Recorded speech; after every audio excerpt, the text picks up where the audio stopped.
কেমন আছেন সবাই? এই যে সকালবেলায় আমি রান্নাঘরে হাজবেন্ডের ভাত বেড়ে দিচ্ছি। ও তো বেরিয়ে যাবে, রান্না হয়ে গেছে। তো এখন আবার চা বসিয়েছি। এই যে এখানে চা হচ্ছে, কারণ হলো নিচে মিস্ত্রিদের কাজ হচ্ছে, তো এই চা হচ্ছে মিস্ত্রি ভাইদের জন্য। তো নিচে কি কাজ হচ্ছে দেখাবো আপনাদের। তো ভাতটাকে বেড়ে দিই। এই যে একটা নিরামিষ সবজি করেছিলাম, এটা করেছি বেগুন ভাজা আর পাবদা মাছের সর্ষে বাটা।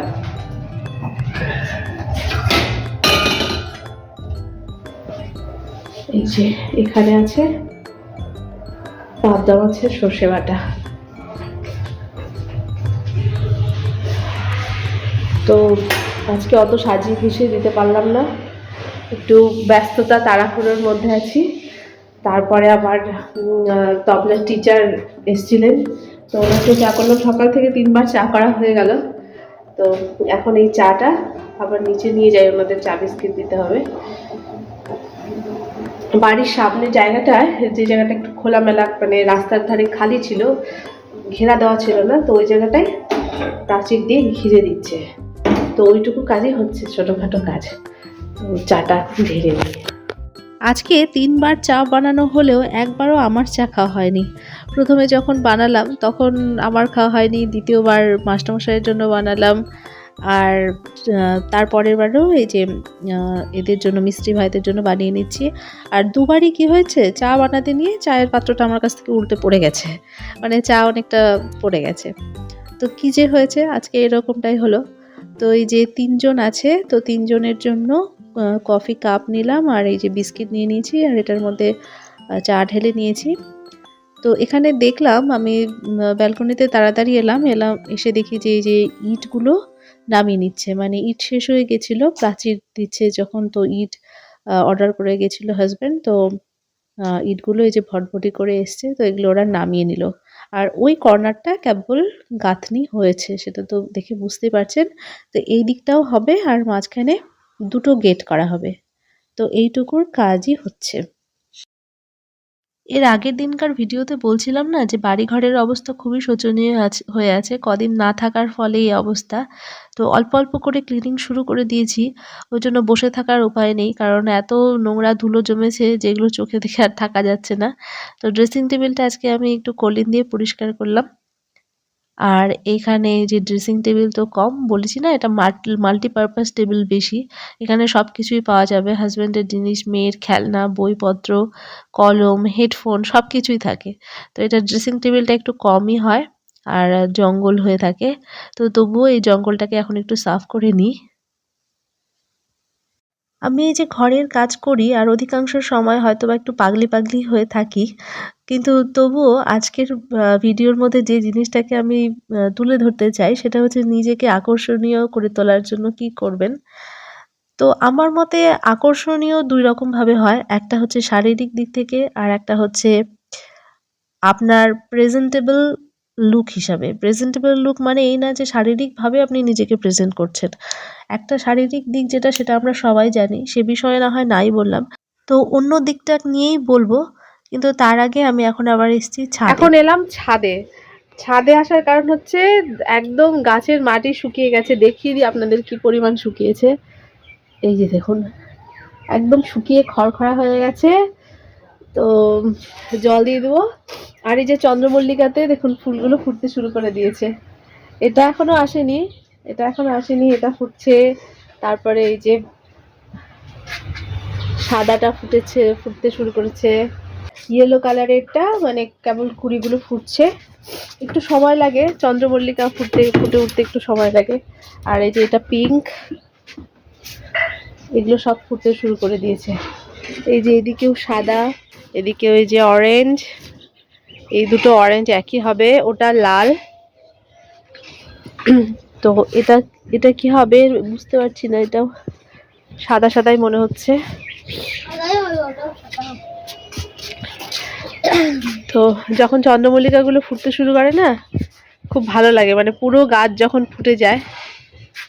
কিন্তু আবার হিট পেলেই, মানে একটু গরম হলেই তখন শুকিয়ে যেতে থাকে।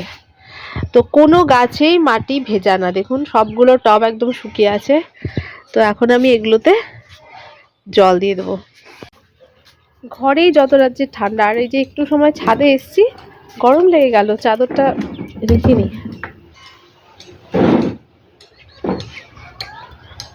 এত রোদ দিয়েছে, দুপুরবেলায় গরম লেগে যায়। এখনো তো দুপুর হয়নি, এখন কেবল বাজে সকাল 10টা। আর যখন নিম্নচাপ ওয়েদার থাকে তখন তো আবার একদম জম ঠান্ডা যাকে বলে।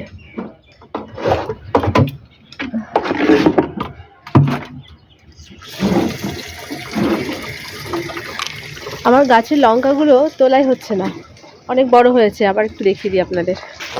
এই যে দেখুন লঙ্কা, আমি তুলে নিয়ে যাই বরং আজকে, কারণ এগুলো আর বেশি দিন রাখলে তখন পেকে যাবে। এই যে মোটা মোটা হয়ে গেছে।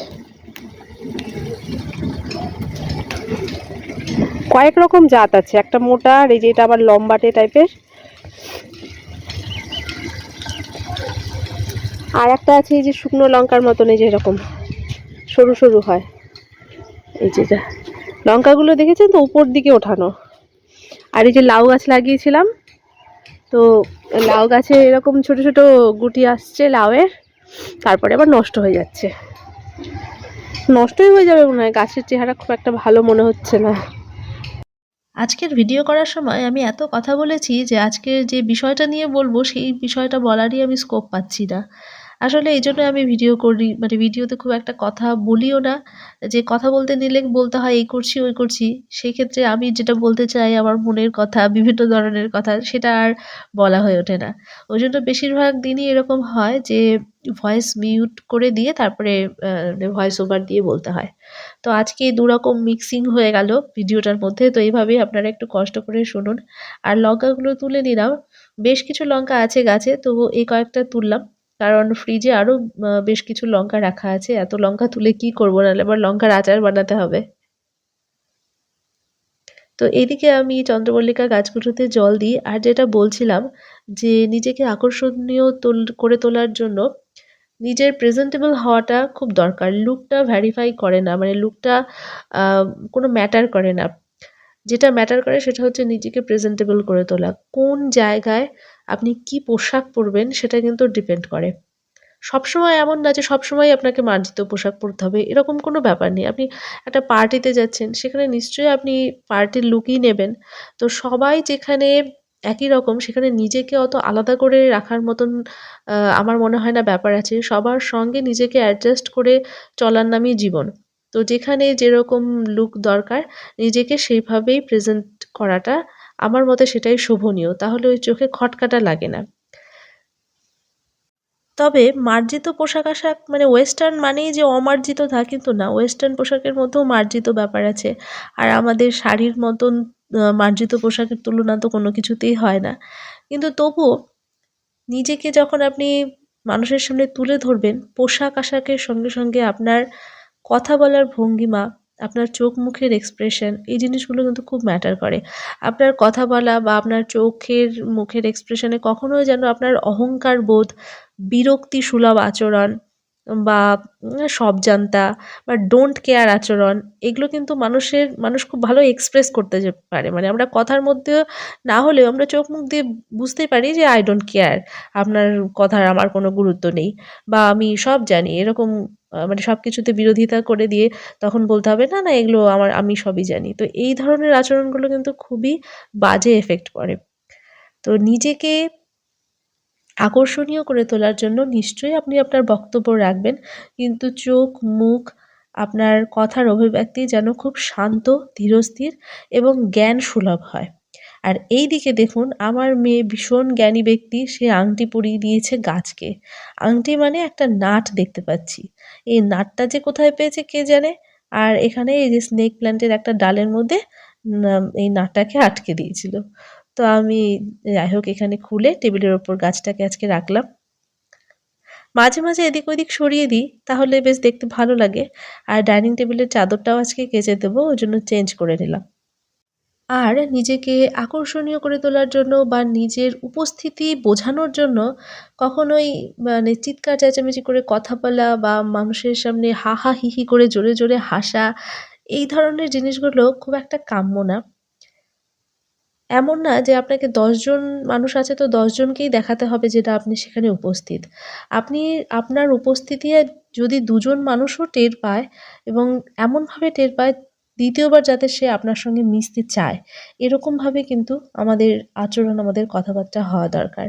যেমন ধরুন আপনি যে ২ জন মানুষের সঙ্গে মিশছেন, তাদের সঙ্গে এমনভাবে কথা বলুন, এত পোলাইটলি কথা বলুন বা তাদের যে appearance, তাদের appearance এর কোনো একটা বিষয় তুলে ধরুন যে না এটা আপনার ভালো লাগছে, তাদেরকে দেখতে খুব ভালো লাগছে বা এর আগে যখন তার সঙ্গে আপনার মিট হয়েছিল তখন কি কথা হয়েছিল, সেই কথা যদি আপনি মনে করে বলতে পারেন বা যে ব্যক্তি আপনি ২-১ বার মিশেছেন তার নাম যদি আপনি মনে রাখেন এবং তার নাম সম্বোধন করে যদি আপনি বলতে পারেন, তাহলে কিন্তু আপনার পার্সোনালিটির উপর খুব ভালো একটা এফেক্ট পড়বে। কারণ সেই ব্যক্তি মনে করবে বাহ!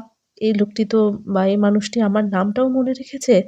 এ খুবই ভালো। তখন সেই ব্যক্তি কিন্তু ২য় বার বা ৩য় বার আপনার সঙ্গে মিশতে চাইবে। আর আমরা যারা হাউসওয়াইফ ঘরের কাজ করি, এই যে ঘরের ঝুল ঝাড়ি, ধুলো ময়লা পরিষ্কার করি, তাদেরকে কিন্তু মোটেও অবহেলা করবেন না। এরকম কিন্তু ভাববেন না যে এরা একদমই আকর্ষণীয় নয়। এরা মানে এদের মধ্যে কোনো ডিসিপ্লিন নেই, এদের মধ্যে মেইনটেন্যান্স ব্যাপারটা নেই, নিজেকে মেইনটেইন করতে পারে না, এরকম কিন্তু ভাববেন না। আমরা হাউসওয়াইফরা কিন্তু খুব চালাক। মানে আমরা ঘরবাড়িও যেরকম গুছিয়ে রাখতে পারি, আমরা কিন্তু নিজেকেও গুছিয়ে রাখতে পারি। কিন্তু সেটা অনেকটা ম্যাটার করে পরিবেশ পরিস্থিতির ওপর। সময় সুযোগের ওপর। কারণ আমাদের ঘাড়ে অনেক দায়িত্ব থাকে।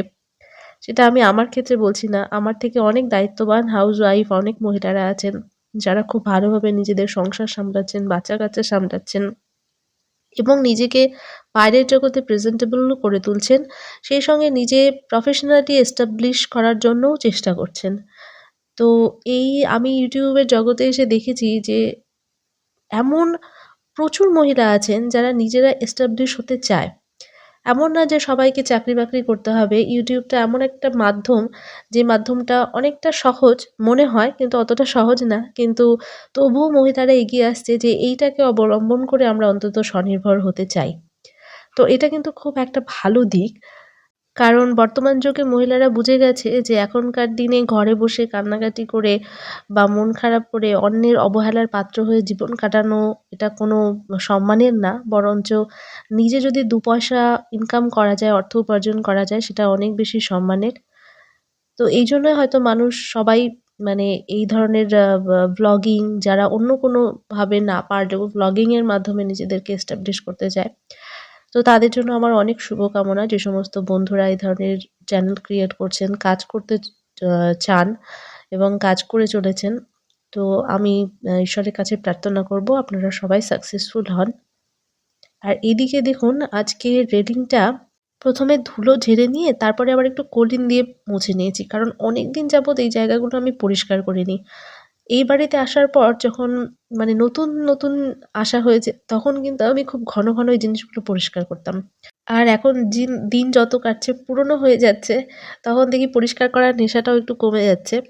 তো আজকে দেখলাম যে খুবই নোংরা হয়েছে আর এরকম নোংরা স্টিল যদি ফেলে রাখি তাহলে আরো নষ্ট হয়ে যাবে। ওইজন্য পরিষ্কার করে নিয়েছি।